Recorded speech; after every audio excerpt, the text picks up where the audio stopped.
Hi everybody, welcome to our recap session for our fourth episode of Fantasy Age Regenesis. With me, I have one of our fine fighters played by Jarrod, and our healing mage played by Alma, and I'm me. So, lot of role play in this session. Lot we got to do vis-a-vis character background. Characters were flying in their gondola back toward their home city, back toward Falcon's Reach. You were flying over the mountains. Yeah, it's going to come to me, barrier mountains. You were flying over the barrier mountains, and that meant that the characters had some downtime, and we got a lot of good role play on backstory. Your backstory was pretty well established the second session, the first time you got to play, because you got quizzed by Joshua, right? His character quizzed your character. And so this time it was more an opportunity for our fighting classes to get into their backstory. Yeah, so once again, Josh, as the inquisitive leader of the group, the character group, decided to dive into the background of his two fighters that were in the party. So then Duncan and I both had a chance to expound on our backgrounds, and he's playing the older, grizzled, hasn't gone far in advancement, but has been around, and I'm playing the more young, fresh-faced fighter, but we're both the same level, and so we experience together. And so we had that downtime, so we used it. Why not give some kind of... Well, to be fair, I built in that downtime. I'm sorry, I didn't mean to interrupt. It's all right. No, I was going to say, our second mage, Bob, he also inquired as to one of the backstories from Matthew, remember? And Matthew Feather, the NPC that was the driving force behind this adventure. So we learned a little bit about him, too. Yeah, I got to get more into Matthew, and Matthew's kind of an interesting character, particularly because of something happened in this session. So Matthew's character was always this artistic character who gave up the life of an artist to go be his brother's squire when his brother broke his legs and needed somebody to tend for him, and Matthew stayed. So he gave up this life he hoped of being an artist. And so it was really kind of neat for that to come out through the role play. Plus, Bob was quizzing him for another reason, because his character, Bob's character, is a mage who's very into how magic works. He's less of a practitioner and more of a student of magic, as opposed to your character, who's much more hands-on and does magic. His character's into how does magic work, and he noticed that Matthew Feather was channeling magical energy while he was asleep, and he's like, what's going on here? So I know that Bob had an ulterior motive in interviewing, because he wanted to know Matthew's backstory, trying to figure out if he had mage potential. Because Matthew went from NPC to quest giver, and now he might be a quest himself. Yes. Right, it's just something for us to dive into should we wish to pursue that path. And I'm always ready with a big stack of index cards to write extra notes and go, oh, you figured it out, excellent. What do you think happened? Because I'm going to steal from you guys left and right. Whatever you guys think happened, oh, that's what happened. Or, oh, that's almost, you were so close, you almost figured it out. Just enough to make you think I'm thinking. Mm-hmm. Oh, like the part when Bob asked the question, well, he asked you the question, and I interceded, I was like, well, I think, and then you let my character take over and give a response to what was going on, like why the aura on him was stronger when he was asleep than it was when he was awake. Well, it was more interesting. First of all, it was more interesting than anything I was going to come up with on the fly. So I should definitely shut up. Plus, how much cooler is it for a mage player character to deliver that kind of exposition than the DM? I'd much rather change the meta of the game to suit whatever your character just said and said, oh yeah, that's how that works. Yeah. That's always how that worked. Because we're going to retcon this. As a player, I like it just as a matter of engagement. When we did the video on engagement, now she cares about this moment between Bob and the NPC because she gets to create a part of it. Absolutely. Versus all of us being static or passive. Yeah, I mentioned it before in interviews and in videos and such. I came up under a time when the GM creates the world and the players are there to experience it. And I've grown much more into the idea that we are all going to build this story together, and the best thing I can do is leave lots of openings where you guys can squeeze stuff in, and leave that room, leave that opportunity for you guys to make things happen, or introduce elements into the story, introduce elements into your backstory, and say, oh, by the way, I just thought of this thing that's always been true. Cool, I love that. So that was another really great thing that came out of that big role play session. Mhm. So then you guys were almost home. Yep, could Almost see home. the city in the distance. Just down there, only but 2 football fields away, and all of a sudden this giant portal opens up behind them. Huge portal. So far, the player characters have only seen little tiny portals that shadow bats could fly through, and portals about the size of a doorway. Nothing bigger. This thing is over 30 feet across, and out of this giant glowing edifice pops one little acrobatic dude who tips his hat and says, "Don't worry about me, I'm not here to hurt you," and starts traipsing across their gondola. And we actually tried to interfere with his progress, and you always made it around us or through us. did. We could Well- not interfere with him. Well, it's not that I cheated, it's just that he's a high-level rogue, and so he has really good defense, and so if he doesn't want to be touched, he mostly isn't.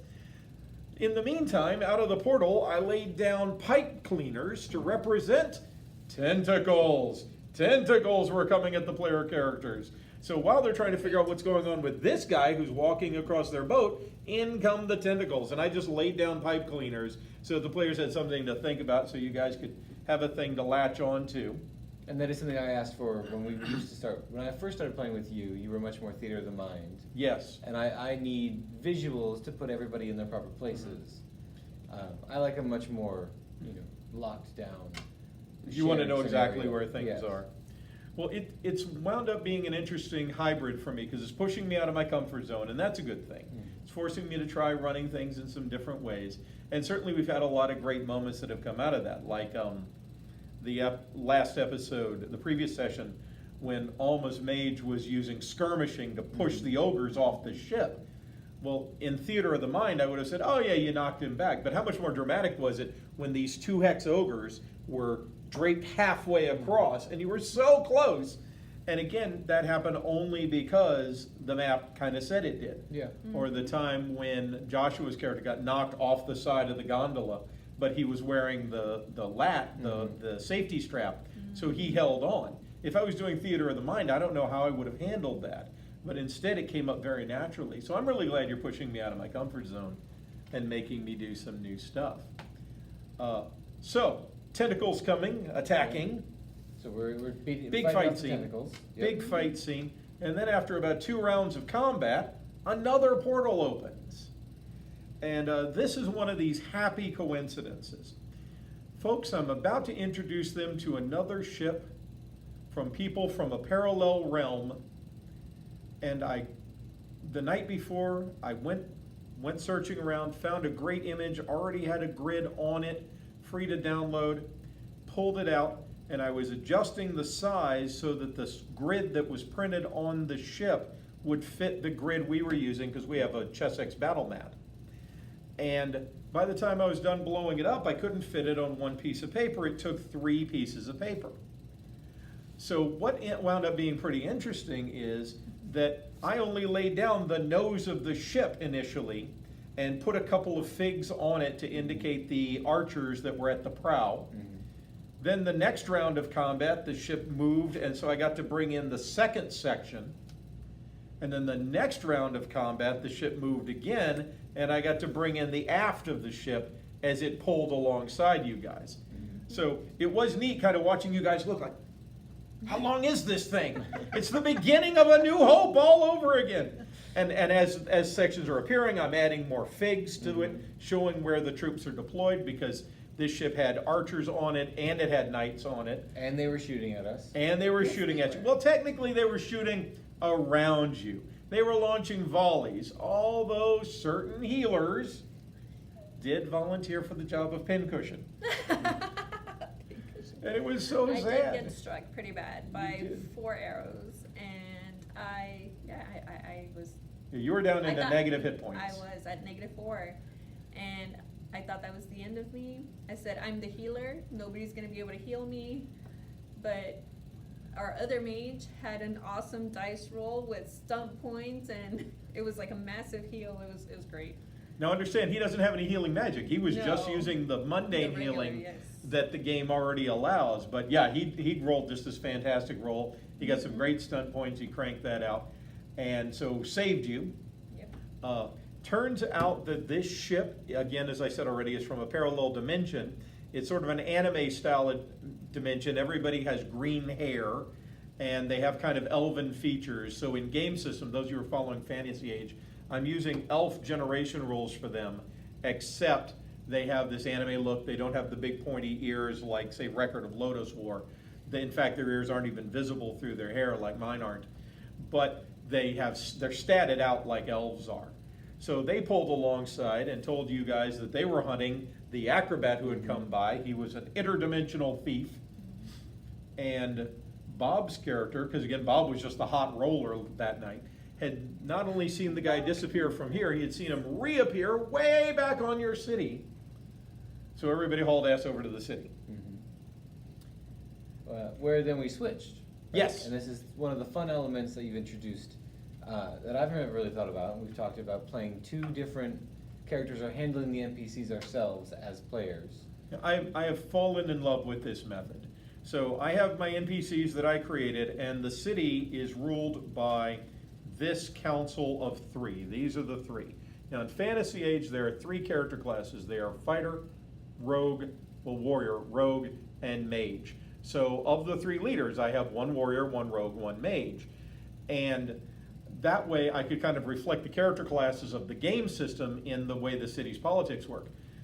So this was going to be a high-level meeting between this woman who was a princess from her home realm, and she's not going to meet with just some first-level mooks like you guys and a second-level lieutenant. She wants to meet with the head of the city. So rather than making all of you sit around and be bored, everybody got to play NPCs. So since you're a mage, you got to play the mage, and folks, on the back of the sheet are my reminders to myself about what this character's all about and what their long-term objectives are, just so I can handle role play. But now that means that Alma's got a peek into that character's inner workings. And who did you have? This one. You had the rogue, and then another one of the players got the fighter, and then Joshua got to play his father. So I gave Joshua his father's card, and Bob was the only one playing himself because he was an expert in how magic works and we needed him to be on scene. And I played this senator's, councilman's son, who's the head of the city guard. And so they're having dinner and they're having a high-level meeting, and we got to do some role play where each player was kind of scheming and conniving a little bit. I know Joshua was playing this character, I believe, and he was working on ways to work some angles, and I think you were laying down some early steps for this character. Well, you gave me some character motivations, and rather than just read the story, read the character to everybody, I decided to use that to play it up. And that's what was super awesome. This is why I'm really in love with everybody's building the story together rather than I have a story, you guys get to come watch it. You know, because you guys brought things to the table I wouldn't have thought of. You know, I've only have one person's worth of creativity, but by getting all of you in on it, I have 6 people's worth of creativity, and I think that makes a richer story. So anyway, in comes running a city guard and finds out, oh my God, the MacGuffin's been stolen. The storm helm has been stolen, and now we know why Mr. Acrobat, interdimensional thief, had come to Falcon's Reach. And so we wrapped up the session with everybody prepping because they're now going to go to another place 2,000 miles away, which is where the jewels, the magic jewels that are in the storm helm are from. They're hoping to build another storm helm, or at least use those jewels to cast tracing magic and find the storm helm. Now 2,000 miles is a pretty long journey by any measure, but they found out that this ship, the people who came from another realm, they know how to travel in the realm between the realms, and they can make the trip in only a few hours. And so that is where next session begins. So folks, tune in just a couple weeks. We have our next session, and we'll be uploading and letting you know how the story evolves. Until then, I have with me Jarrod, and I have with me Alma, and I'm me. Stay tuned, we'll be back soon.